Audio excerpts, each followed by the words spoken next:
Hello everyone, Miss Carrie here from Miss Carrie's Creations. Today I'm joining the Not2Shabby team for the February Spread Your Wings Hop and Giveaway. By using the hashtag N2S Spread Your Wings, you will be able to view all the creations made using this new stamp and die of the month. Now make sure you stick around to the end so that you can learn more about the giveaway. This is such a lovely set by Not2Shabby. The Spread Your Wings collection includes this gorgeous large butterfly, a few smaller butterflies, florals, and 4 sentiments. There is a die for each of the stamped images, which I just love. Today I'm going to show you how to use the stamped images and dies with heat embossing powders to create a couple of cards. These have a classic design that you can use for any occasion. Mine have more of a Valentine feel, but they don't need to be used for Valentine's Day. As I create the cards, I'm going to share some heat embossing tips with you to help you create the projects. I'm going to start with the floral designs and stamp these onto some white cardstock. Before I stamp the images, I want to prep the cardstock with anti-static powder. There are many tools out there for this. I have the brush, which I'm using today, a little bag, and a pouncing tool, but there are many options out there. The purpose of the powder is to remove the static from your paper so that the embossing powder only sticks to the area where you add ink. The images are being stamped with Versamark or a watermark ink. This is a clear ink that is designed for heat embossing. You can also use a pigment ink. On my channel, I do have a few videos where I use pigment ink with clear embossing powder to create multicolored heat embossed designs. Now I've gone ahead and stamped the butterfly and florals onto white cardstock. I have stamped 3 sets of florals, 2 of the partial butterfly, and 1 full butterfly onto white cardstock. All 6 images will be sprinkled with black embossing powder and heat set.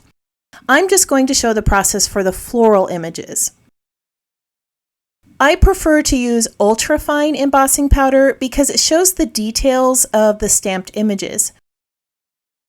When I pour the powder over the images, I usually place a piece of scrap paper below so that I can pour the excess back into the bottle.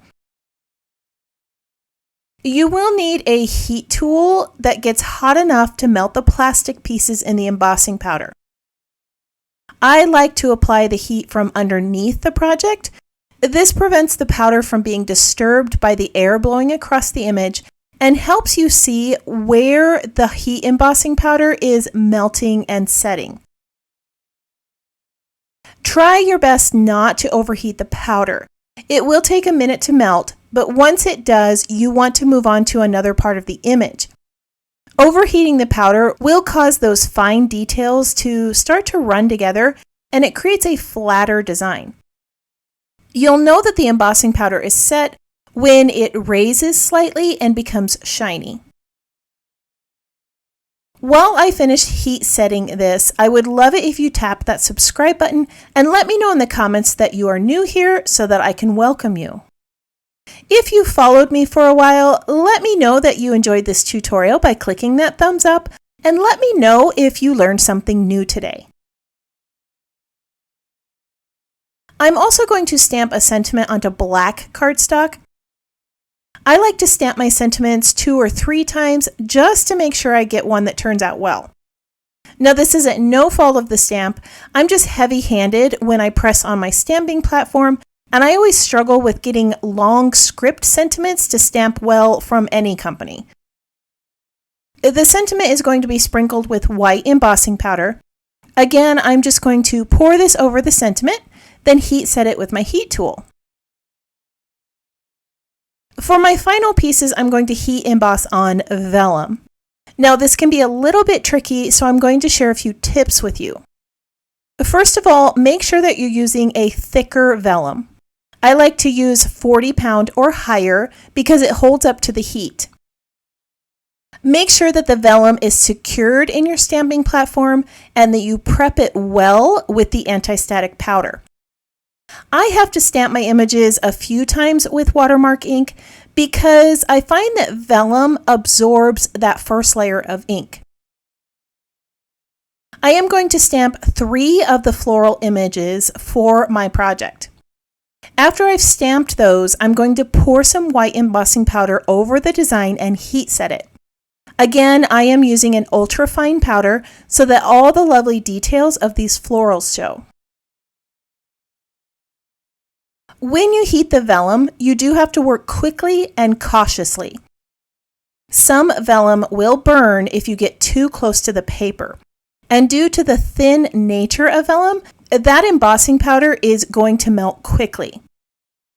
It is easy to overheat the powder with vellum. So work from the back of the paper a little bit farther away than you normally would and move your tool around as you set the design. Alright, now that all the images are heat embossed, I'm going to cut them out using those coordinating dies. I like to use a repositionable tape to hold my dies in place, but there are also magnetic plates, sticky die cutting sheets, and other options to help you get these aligned. The dies do a great job of cutting through cardstock and vellum. I'm just going to continue cutting everything out off camera, and then I'll show you how to assemble the cards. For this first design, I have a piece of red cardstock cut to an A2 size, a piece of black and white check pattern that's been cut to 4 inches by 5 1/4. I also have 2 hearts that I cut out from cardstock and pattern paper. You can cut these with nested dies or an electronic cutting machine. I also have the sentiment we created and the heat embossed floral images. Now, I just realized as I edited this video, I showed you the incorrect butterfly image for the card. You are going to want to use the open butterfly, not the partial butterfly, and I apologize for that mistake. I am going to be adding some dimension to this card, so I cut 2 hearts from a foam backing sheet. The black and white pattern is one that comes from my Christmas stash of patterns. I find that most holiday patterns work great for Valentine's, and it gives me an excuse to use them up. I did add some stitching around the edges, but you're welcome to skip that. After adding the foam to the back of the 2 hearts, I layered them together, then started adding the floral pieces to the back. I'm centering 1 at the top and 2 on the sides. Now, if you're wondering about the measurements here, the large heart is 3 inches and the smaller heart is 2 inches in size, which gives you plenty of room for those florals to show. This layer design is going to be placed in the center of the card. I adhered it flat to the pattern paper, but you could add some foam to the back if you want to add more dimension. I wanted my sentiment to pop up off the card, but instead of using foam tape, I just cut this out 5 times using the coordinating die. And then I layered the pieces together. This prevents me from having to use a bunch of foam tape, and it gives me a sturdier sentiment that hangs off the edge of the heart.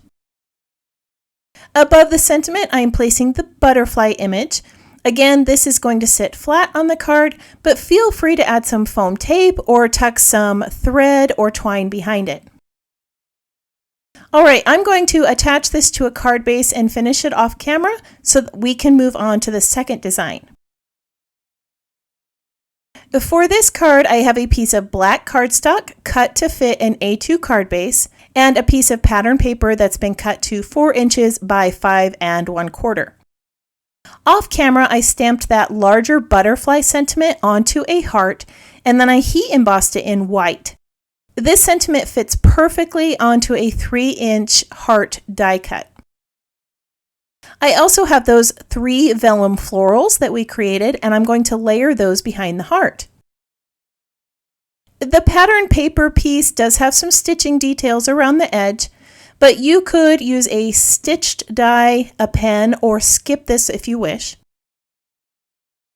Before I adhere the heart to the center of the card, I wanted to add a few details.